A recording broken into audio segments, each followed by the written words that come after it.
The Last 4 Days of Paddy Buckley, my least favorite book at the moment. Part 1. What it's like to read a bad book. As a struggling writer who hopes and prays for non-compensated publications in literary journals, I run into two unique problems. As the first, I feel jealousy when I read a good novel.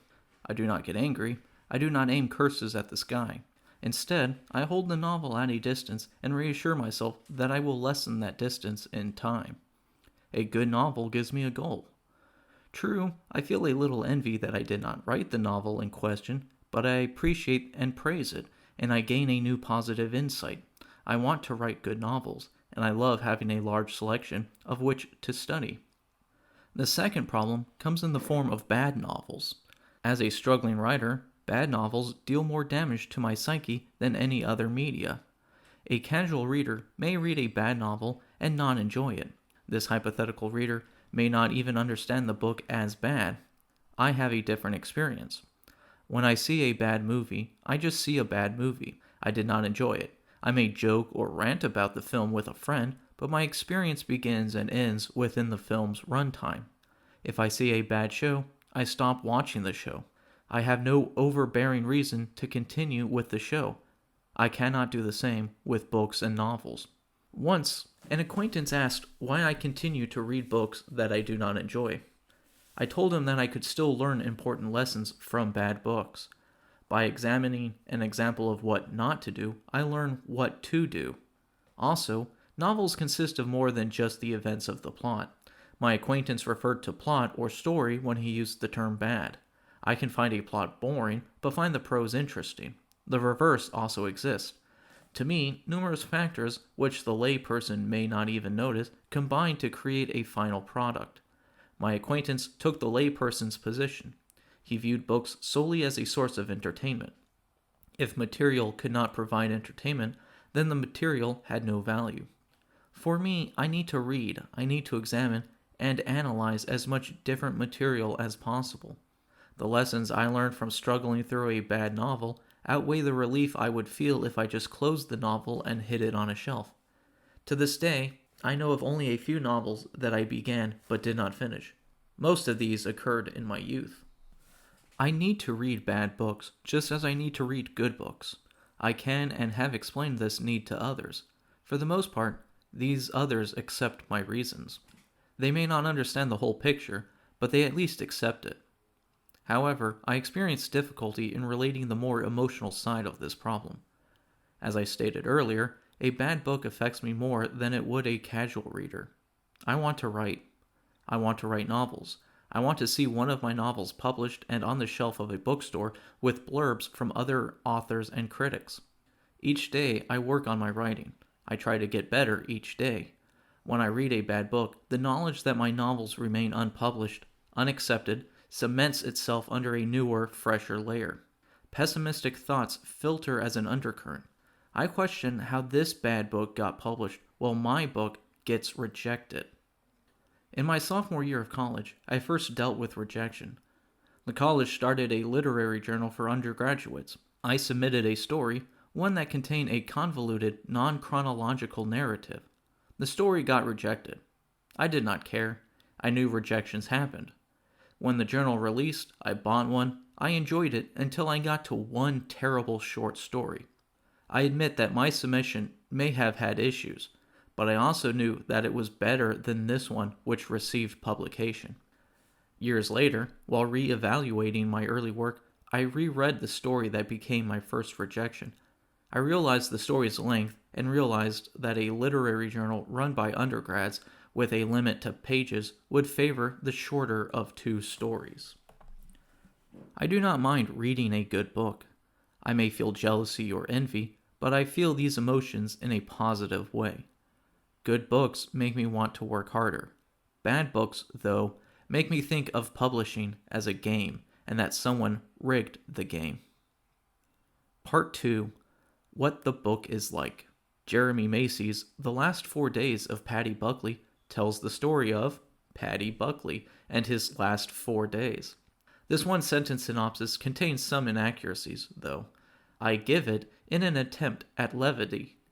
With this novel, I need as much levity as I can muster.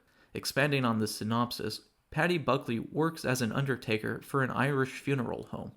While driving one night, he strikes and kills a fairly prominent member of the Irish mafia. He, as an undertaker, then has to work with the Irish mafia to prepare for the funeral. The actions of the novel occur over the length of 4 days, plus an epilogue which happens sometime later. Still, that synopsis might give a potential reader a misguided interpretation. That synopsis displays the irony of the novel, and the irony carries the novel. The ridiculous situation should provide some entertainment. That kind of situation would attract audiences like bees to artificial flowers. That kind of situation would make for a movie, guaranteed to have a fun trailer. However, the rest of the novel surrounds the situation, and the situation constitutes a vital part of the novel.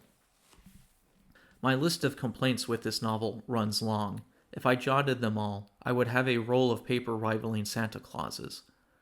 Also, my complaints start with the start of the novel. Upon opening, Paddy arrives at the home of a recent widow. Paddy, as the novel's narrator, relates his own widower status. Of course, he did not just love his former wife, and his wife did not just love him, to create an ideal life for which most people strive. His wife was also attractive beyond belief. Paddy takes time to explain to the reader that his former wife looked like a supermodel, only better. This explanation does not read like a widower exaggerating because of love. It reads as a boast. Paddy shared this information in the manner he did to make the reader jealous, or at least to set up a high standard. This standard occurs in media all the time. It intrigues audiences. I also view it as lazy and pandering. Media relies on high standards for characters for the emotional reflex in the audience. After the introduction of the former wife, Paddy meets the widow. He describes this widow as attractive, but in a more spiritual way. The widow's beauty came from wisdom, experience, and her soul. A few lines later, Paddy and the widow have sex. Paddy describes this physical action as transcending the physical. The two having sex represented the melding of two souls destined for each other. Their act of lovemaking represented a beauty beyond the limited understanding of humans. Afterward, the widow passes away. The moment steps into dark comedy, which I appreciate in general. When it came to this novel, I recognized the attempt at humor, constructing a situation which would give the average person a heart attack, and I wanted to appreciate it, but the narrative prevented me. Paddy, as the narrator, relies on hyperbole for everything. Within the first few pages, he describes everything relating to sex in hyperbole. This practice continues after the first chapter, all the way to the last page. This practice also extends to every part of the plot. Once again, I can appreciate extremes in storytelling. Mediocrity leads to boredom. A story would, and probably should, choose the most important over the somewhat important. Still, limits should apply. As the novel continues, I continue to feel that Paddy Buckley boasted about every event and incident. At no point did these boasts appear as ironic. Paddy Buckley did not represent the villain who thinks of himself as the hero. He's supposed to represent the everyday person, the stranger on the street who lives a life separate from yours that displays some similarities. Part 3. What it's like to talk about bad books. I can talk about bad plots. The unfamiliar reader can understand why a plot does not work. With Paddy Buckley, I can repeat my few examples from the novel's opening to demonstrate bad plot. Explaining bad writing takes a more difficult path. Prose, the construction and the execution of writing, exists on a different level. Plots stand in the open. Often, the writing hides under plots. Examination of prose requires more attention than what the casual reader gives. Most people can understand when a plot fails, but they might not understand when the prose fails. Because of this, I try to say prose when I talk about writing. When I have talked about bad books in the past, people assume plot when I mean the writing. I believe two reasons lie beneath this. On one hand, I think the majority of people want fun, enjoyable stories. As a culture, we consume media for enjoyment. Blockbuster films become blockbusters because they appeal to the largest number of moviegoers. These moviegoers look for fun and excitement. They want stories without too many holes.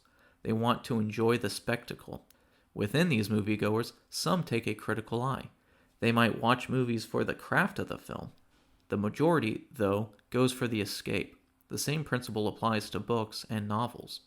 Although I may take a scalpel to the pages, I understand more readers just want the progression of actions that lead to a good ending. As for the second reason, people may not know how to exert the energy. I have often described reading as an intellectual practice.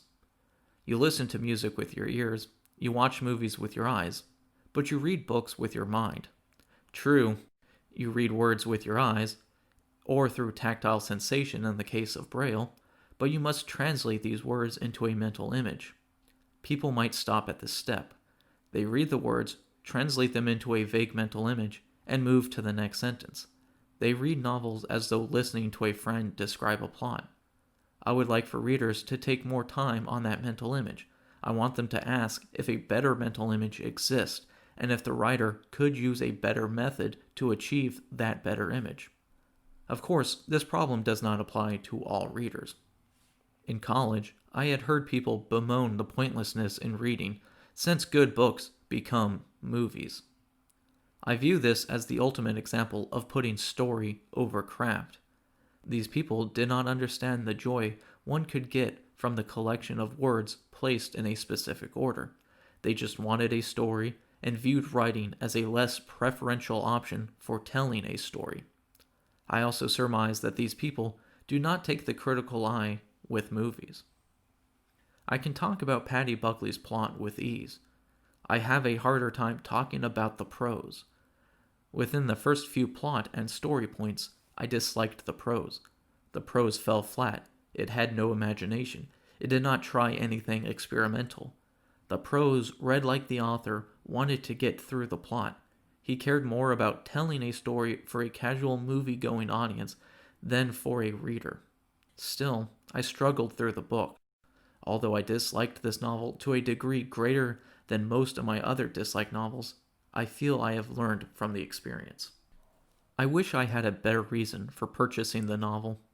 The cover attracted my attention. The description on the back intrigued me. The synopsis covered the author's occupation as an undertaker. I thought the novel might give some insight into the profession. I thought that the novel might make the occupation intimate. Instead, I got a horrible experience. I got a novel with a mediocre plot meant for a film adaptation, told poorly. During the reading process, I experienced all of the pessimism. Each new paragraph reminded me that some agent, some editor, and some publisher saw value in the novel, while my query letters receive either the bog standard form reply or no reply at all. Each chapter reinforced my own failure. I still worked on my own writing, taking the critical eye. After I finished the book, I placed it on my stack and wondered how my unemployment affected my publishing potential. From here on, it's wasted time because Windows Movie Maker likes to... This has been Bennett Durkin, and this has been an essay from my library.